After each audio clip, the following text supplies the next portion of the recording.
Ya pertama begini, hubungan Bu Mega sama Prabowo itu kan dekat. Jadi tidak pernah ada perselisihan politik antara seorang Prabowo dan seorang Megawati, itu yang harus dipahami oleh masyarakat. Bagaimanapun Megawati Prabowo pernah berpasangan untuk maju di dalam Pilpres. Bu Mega presiden, Prabowo wakil presiden tahun 2009. Ya, suka tidak suka itu pernah terjadi. Dan hubungan sampai hari ini setahu saya baik-baik saja.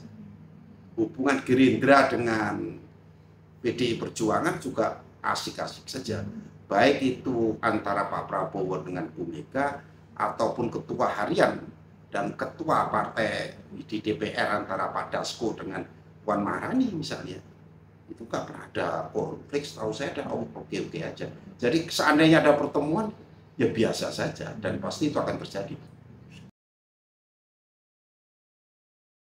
Ya sampai hari ini kan tidak pernah ada oposisi.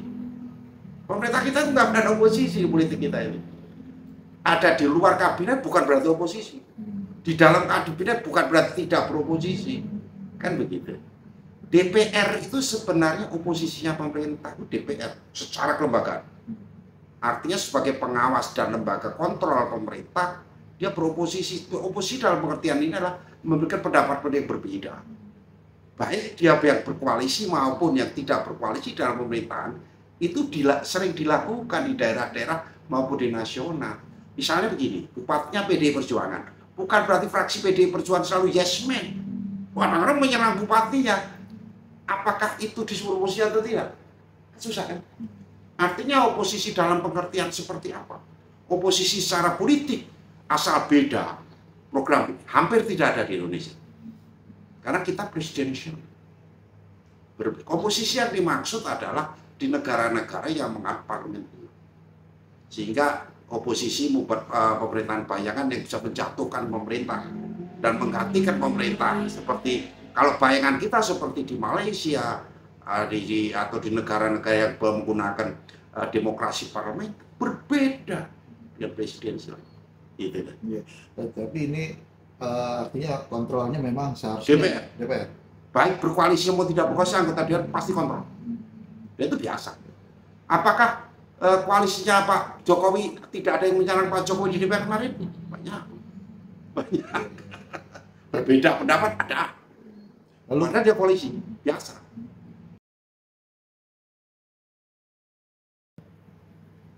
Itu tradisi. Jadi kalau tidak menggugat MK itu anomali. Aneh. Justru anomali apabila tidak ada gugatan dalam Pilpres. Pemilu anomali. Ngerti, paham kan? Kenapa? Saya kadang-kadang berpikir, orang wah ini ada debat seperti apa? Ada gugatan, saya kasihan Pak Prabowo kalau tidak ada gugatan. Kenapa? 3 kali Pak Prabowo menggugat. Kalah terus kan 3 kali loh. Dengan bersama Bu Mega menggugat Pak SBY. Kemudian tahun 2014 menggugat Jokowi, 2019. Sekarang Pak Prabowo menang nggak digugat apa nggak kasih ya? Kalau saya begitu, kita tumbuhkan kebanggaan akhirnya Pak Prabowo, yes akhirnya aku digugat. Nah, kira-kira kayak gitu. Ya kan? Ini budaya. Bukan demokrasi atau tidak demokratis. Budaya kita kalah harus menggugat. Harus. Itu namanya pejuang. Berjuang sampai titik darah penghabisan. Gitu. Kalau boleh gugat PBB pun digugat. Kalau kita itu bernaung di PBB mungkin ya, mungkin. Itu yang salah sasaran. Ganjar kalah karena nyerang Pak Jokowi. Pak Jokowi bukan kontestan. Pak Jokowi itu Presiden Republik Indonesia. Bukan kontestan Pilpres 2024. Kenapa diserang? Salah lah. Orang duduk manis kok diserang. Itu kan keliru. Apalagi 80% masyarakat Indonesia masih puas dengan kepemimpinan Pak Jokowi walaupun akan berakhir. Bambang Pacul sendiri mengatakan dengan tokoh PDI Perjuangan, jangan menyerang orang baik. Orang baik kok diserang, ya balik ke kita lah. Dulu Pak Ganjar kalau nggak menyerang pribadi daripada Pak Jokowi dan akhirnya ke Pak Prabowo juga, mungkin Ganjar suaranya tidak serendah ini, lebih rendah dari suara partai. Tapi PDI Perjuangan banyak yang tidak menyerang. walaupun ada yang menyerang. Itulah kenapa kemudian orang-orang pendukung Pak Jokowi pun masih sayang dengan PDI Perjuangan. Buktinya apa? PDI Perjuangan masih menang hat-trick. Ya, 2 tahun yang lalu saya pernah wawancara saya katakan bahwa apakah PDI Perjuangan kira-kira akan 3 kali menang? Pasti saya bilang. Karena orang senang sama PDI Perjuangan itu sebenarnya. Memang ada beberapa orang yang tidak baik. Tapi prosentase caleg DPR RI yang menyerang Pak Jokowi dan tidak menyerang, itu perbandingannya jauh. Yang menyerang beberapa orang kok. Dan itu pun tidak lolos di DPR yang menyerang. Ada yang lolos, tapi banyak yang nggak lolos yang suka nyerang. Nggak mungkin Megawati minta, diberi ya. Akankah ada kemungkinan diberi. Kalau Pak Prabowo menawarkan kepada Bu Mega agar mengirim kader-kader PDI Perjuangan dalam koalisi kabinet, dan kalau Bu Mega setuju mungkin. Tapi kalau Bu Mega minta, saya yakin tidak mungkin. Dia tahu betul kalau dia tidak mendukung, berbeda pada waktu mendukung Pak Jokowi minta wajar. Ya, tetapi karena PDI Perjuangan tidak mengusung Prabowo dan Bu Mega minta, saya hakul yakin tidak mungkin.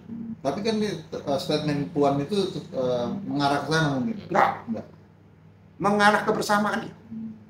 Negara ini negara gotong royong. Tatkala Pak Prabowo ditarik ke kabinet, pasti Pak Jokowi juga bermusyawarah dengan Bu Mega. Pasti. Saya yakin itu. Semua partai pernah berkoalisi dengan Pak Prabowo kecuali PKB. Nasdem.